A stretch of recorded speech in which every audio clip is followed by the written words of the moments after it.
Hello friends, welcome to IGCSE Accounting tutorial. If you are new to this channel, please subscribe the channel and press the bell icon so that you can receive notifications about my latest videos. Today we are going to solve January 2017 question number 13. Let's start. Number 13. Adam and Bob are in partnership. Their partnership agreement provides for Adam to receive a salary of £20,000 per annum. Option A. State two advantages of forming a partnership. Advantages of forming partnership are: number 1, share workload. Number 2, different partners may bring additional capital to the business where one partner may not. Clear? Next. Option B, explain why it is advisable to maintain individual current accounts for each partner.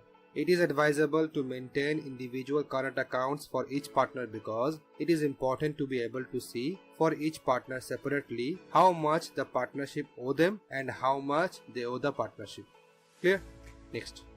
During the year ended 31st October 2016, Adam withdrew goods costing £2,490 and Bob withdrew cash of £3,100. Option C, update the current accounts to show the partners' salaries and drawings for the year. It is not necessary to balance the accounts. In option C, we need to update this below mentioned current account which will show the partners' salaries and drawings for the year. The opening balance of Bob was £235 on the debit side and the opening balance of Adam was £2,780 on the credit side. Here is your 235 and here is your £2,780. Then initially it was told that Adam will get £20,000 as salary per year. Here is your Adam's salary, £20,000. Then it was told that Bob withdrew cash £3,100 and Adam withdrew goods £2,490. Here is your £2,490. We don't need to balance this account, so we are leaving this as it is. Clear? Next.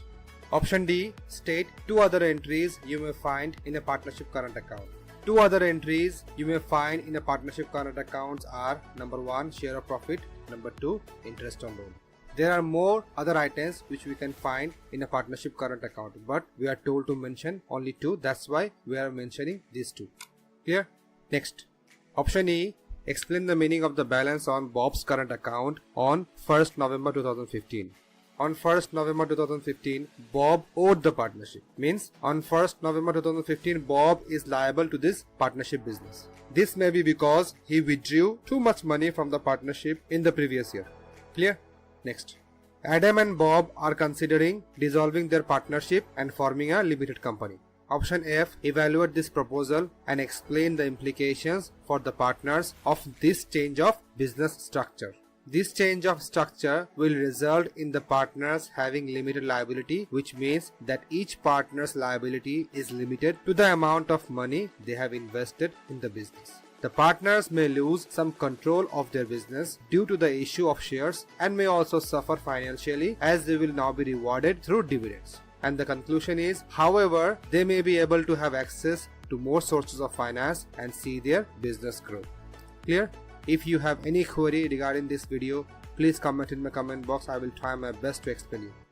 If you like my video, please share with your friends and family, like my Facebook page, subscribe my YouTube channel and don't forget to press the bell icon so that you can receive notifications about my latest videos. Thanks for watching. Bye bye.